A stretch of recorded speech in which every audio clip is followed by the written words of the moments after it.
Hey everyone, it's Lisa Stenz from Lisa's Creative Corner. This month, the creative design team is going to show you how to jumpstart your creativity by starting with a sketch. Close to My Heart has some great how-to books that might be helpful for you to jumpstart your creativity. There's 2 Love of Color books, which are amazing.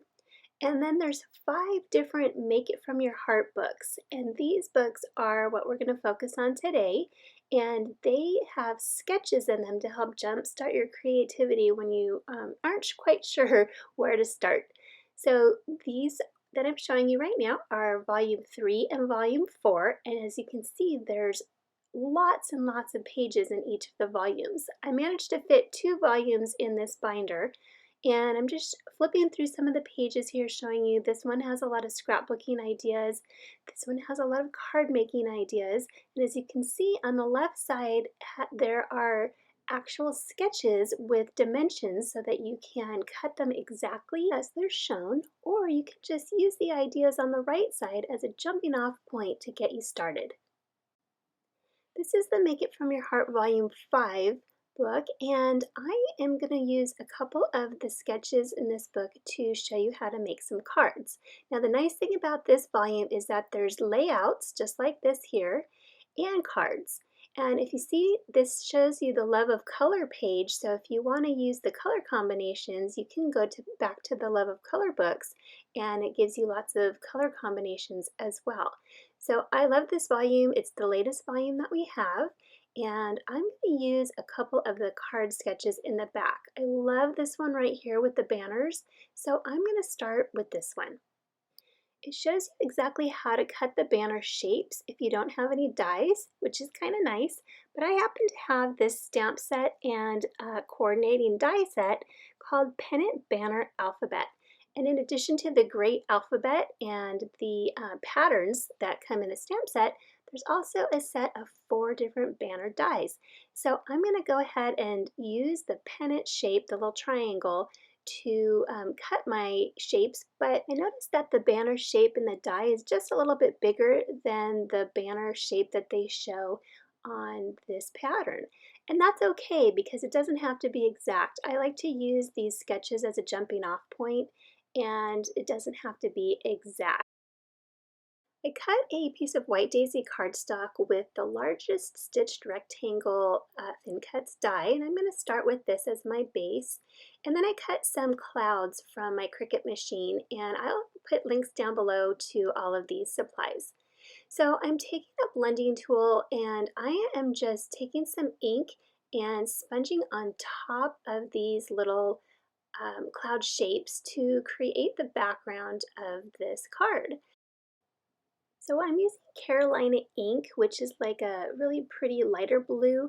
And after I finished this and I pulled out the paper packet that I wanted to use, I realized that the blue color wasn't going to work out. So I ended up redoing this, and I used Blue Belle on the final card. So I'm going to just go ahead and save this background for a different card on a different day, which is nice. I'll have it already done.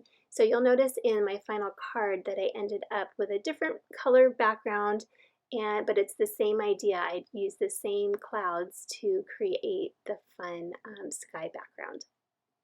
So I pulled out this mix and paper packet, which is the May-June mix and paper packet. I loved the colors in this one, the nice soft blue.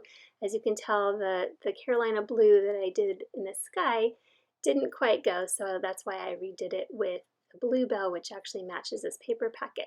So now I'm just trying to find which colors, which patterns that I want to use to make my banners and what I want to use for the background of the card. So I chose this pattern for the background of the card, and then I'm going to go ahead and mat that cloud piece that I had inked with some Toffee cardstock. Once I have my card base done, I am going to try to figure out which of the patterns that I want to use for my banner. And I cut a whole bunch of different pieces, a whole bunch of different patterns and colors, and this way I can kind of line them up and move them around and see which ones I think are going to work the best. And before I glue them down, I just want to lay them out so that I know where my stamp sentiment is going to fit. And I'm using this stamp set, which is from the latest Craft with Heart card making kit. I love the stamp sets that come in these kits, and I'll link down below to that subscription box so that you can see that as well. And so I'm just going to stamp this in black ink in the bottom right corner, and then after it's stamped, then I'll go ahead and adhere the banner shapes that I die cut.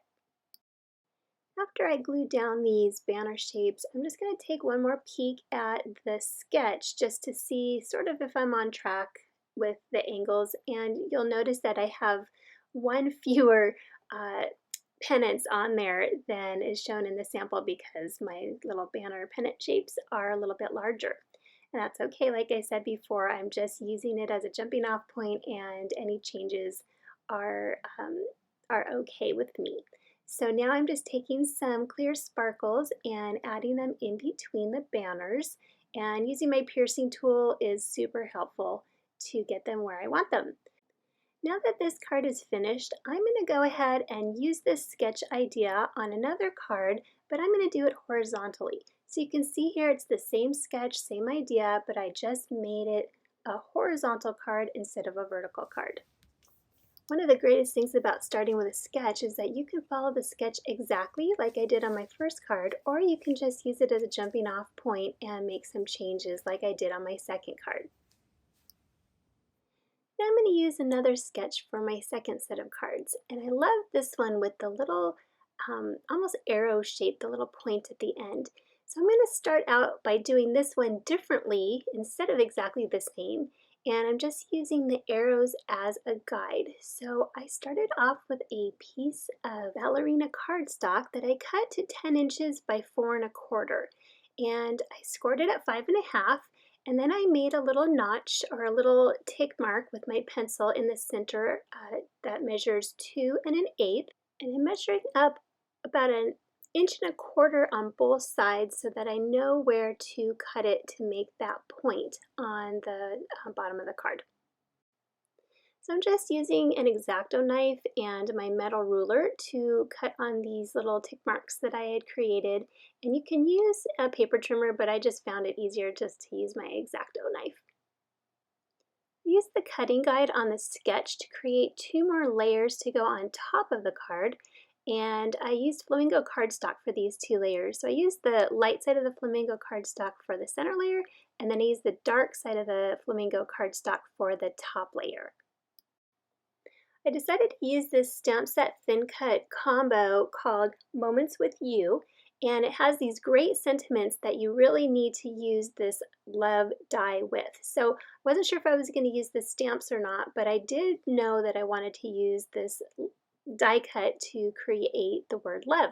So I cut 3 pieces of cardstock, and I believe I used the Ballerina cardstock for this, and I just wanted to have a nice raised look. So I die cut 3 pieces and adhered them all together, and then once they were all glued together, I went on top of them with some liquid glass, and I'm going to put a link up in the right corner there to another video that I did this technique back in, I believe it was last year, for a Christmas card, and I loved the way that it turned out. And so it just gives you, it's almost like a special die cut chipboard look that you get. So as I mentioned, I put some liquid glass on top, and after I added all the liquid glass, I set it aside to dry, and I let it dry overnight. The liquid glass dries fairly quickly, but I wanted to make sure that it was nice and dry. So once it was dry, I was ready to use it on my card.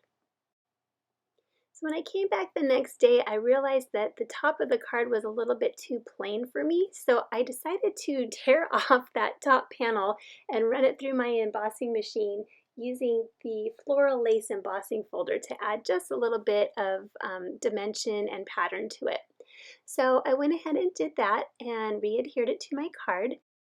And I decided I didn't want to use that banner shape that they show in the sketch on the bottom right side of the card because all the sentiments that went with that love die cut are a little bit too long. So I decided to just stamp the sentiment on the bottom of the inside of the card with some Flamingo ink. And I think it worked out okay.